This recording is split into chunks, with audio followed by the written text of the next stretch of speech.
साथियों नमस्कार, स्वागत है आप सभी का आपके अपने यूट्यूब चैनल देववाणी में। साथियों आज इस वीडियो में हम ग्रामीण विकास एवं पंचायती राज विभाग द्वारा कुछ महत्वपूर्ण मार्गदर्शन जो है दिए गए हैं कुछ पत्रों के माध्यम से, और ये मार्गदर्शन जो है वो सभी विभागों के लिए काम आने वाली चीज़ है साथियों।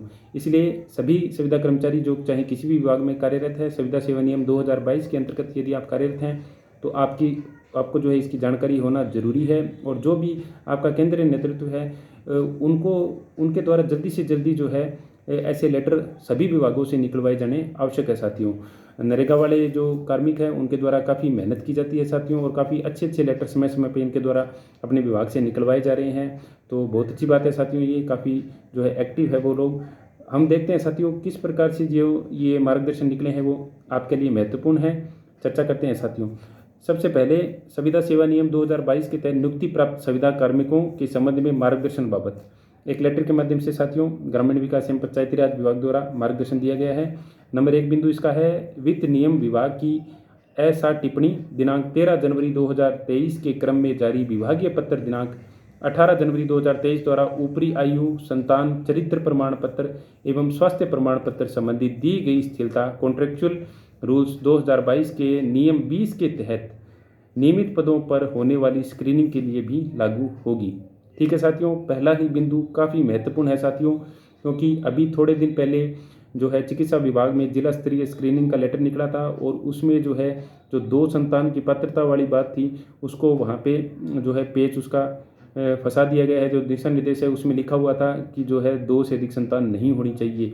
तो इस प्रकार का पेच जो है अन्य विभागों में फंस सकता है, और जिला स्तरीय स्क्रीनिंग तो क्या पता आप करवा लेंगे फिर भी अपने अधिकारियों से, लेकिन जब राज्य स्तरीय स्क्रीनिंग होगी और इस प्रकार के यदि उनमें रहेंगे बिंदु तो आपको वहाँ पे दिक्कत आ सकती है साथियों। इसमें क्या था साथियों कि बहुत सारे संविदा कर्मचारी लंबे समय से जो है कार्यरत थे, और जिस समय वो नौकरी में आए थे उस समय इस प्रकार की कोई बाध्यता नहीं थी संतान संबंधित और आयु संबंधित। तो उस समय उन्होंने सर्विस ज्वाइन कर ली, और अब वो सर्विस करते करते क्या है उनकी आयु अधिक हो चुकी, या हो सकता है उनकी संतानों की संख्या 2 से अधिक थी।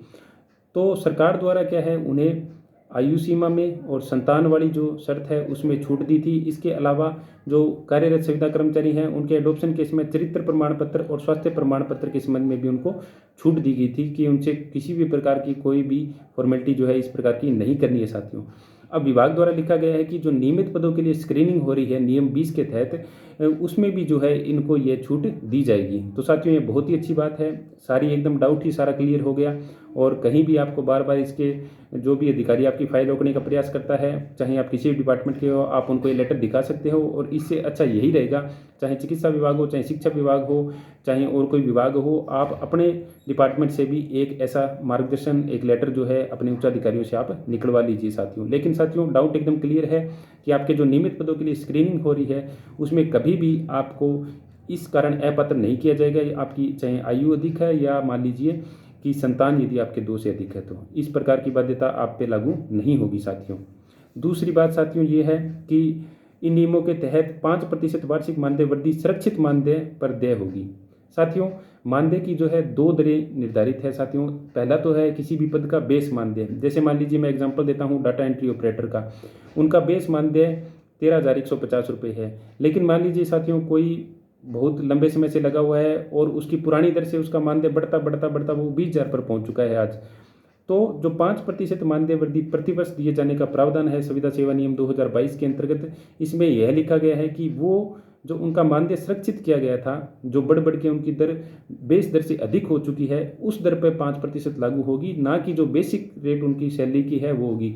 बहुत से जगह ये दिक्कत आई थी साथियों, जो लेखा संबंधित विभाग है उनके द्वारा ये आक्षेप लगाए गए थे कि बेस दर पे मानदेय वृद्धि लागू होनी चाहिए सुरक्षित दर पे। तो अब विभाग द्वारा जो है इसमें स्पष्ट निर्देश दिया गया है कि जो मानदेय दर हमने सुरक्षित की थी इनकी, जो ये कहा गया था कि इनके मानदेय जो है कम नहीं करना है, जो मानदेय बेस से इनका बढ़ के सुरक्षित हुआ है जो इन्होंने पूर्व में प्राप्त किया है, उसी दर पे जो है 5% मानदेय वृद्धि इनकी लागू होगी। ठीक है साथियों।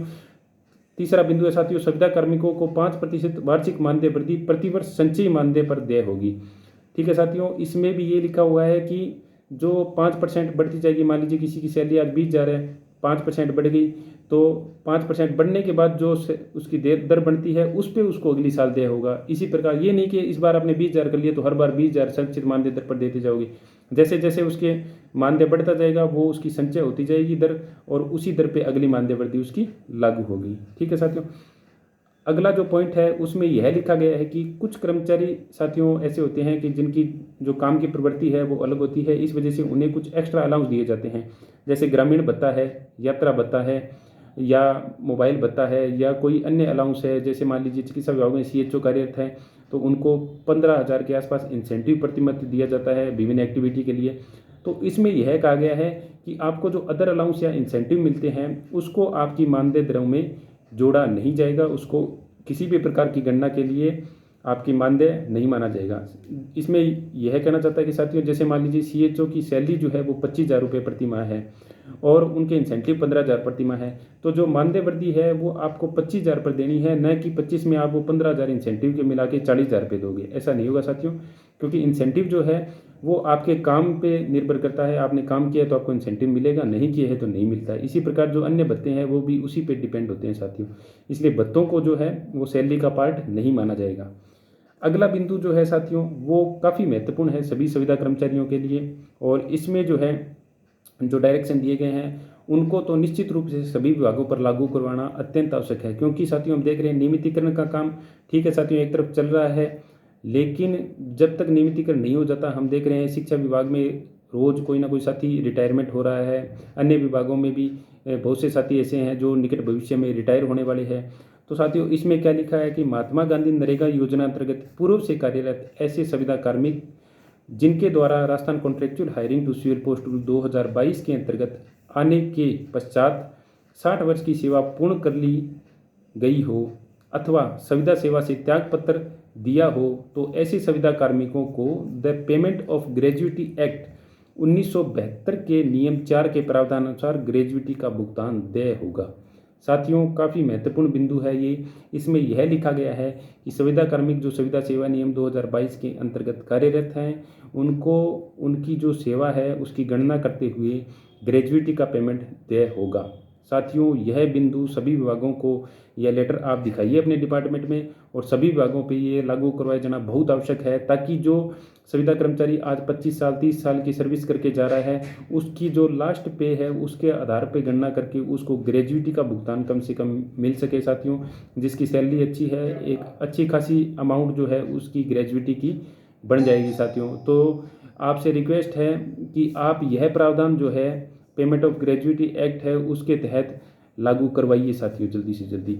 अगला बिंदु साथियों जो है जिसमें यह लिखा गया है, बहुत सारे जो कमेंट आते हैं 9/18 का जो परिलाभ है साथियों, संविदा सेवा नियम 2022 जब लागू हुए थे जब बने थे तो उसमें साथियों जो मानदेय दर निर्धारित की गई थी उसमें यह चीज़ लिखी गई थी कि आपकी जब सर्विस 9 साल हो जाएगी तो बढ़कर आपका मानदेय रिवाइज होकर ये रेट हो जाएगी, और 18 साल होगी तो आपकी मानदेय रिवाइज होकर ये रेट हो जाएगी। और शिक्षा विभाग में 1-2 आदेश भी इस आशय के निकले थे, लेकिन बाद में उनको विड्रॉल कर लिया गया और कहीं भी ये स्थिति स्पष्ट नहीं थी, क्योंकि संविदा कर्मचारी जो है वो अपनी पूर्व सर्विस जो उनकी 9 साल या 18 साल से ऊपर हो चुकी है उसको लागू करवाते हुए ये दर लागू करवाना चाह रहे थे। लेकिन साथियों इसमें जो है एक अन्य पत्र जो जारी किया ग्रामीण विकास एवं पंचायती राज विभाग में उसमें यह स्पष्ट किया गया है कि जिन संविदा कार्मिकों का पूर्व में मानदेय संरक्षित किया गया है, ठीक है साथियों, उनकी 9 व 18 वर्ष की सेवा की गणना इन नियमों के अंतर्गत आने की दिनांक से की जाएगी। साथियों इसमें स्पष्ट यह लिख दिया गया है कि जो पूर्व की सेवा है उसकी गणना 9/18 की जो आपकी रेट दी हुई है उसके लिए लागू नहीं होगी।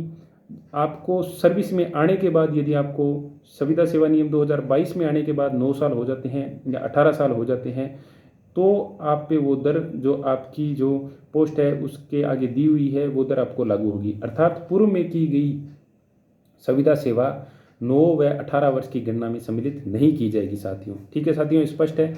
मैं मानता हूं कि ये गलत है चीज़, और एक तरफ से जब आप ये प्रावधान कर रहे हैं कि आपको 5 साल की सर्विस पे या छूट मिलने के बाद 3 साल की सर्विस पे नियमित कर दिया जाएगा, और दूसरा आप कह रहे हैं कि 9 साल की सर्विस आप कर लोगे तो ये मानदेय हो जाएगा 18 की, ये तो ये आपस में विरोधाभासी चीज़ें साथियों।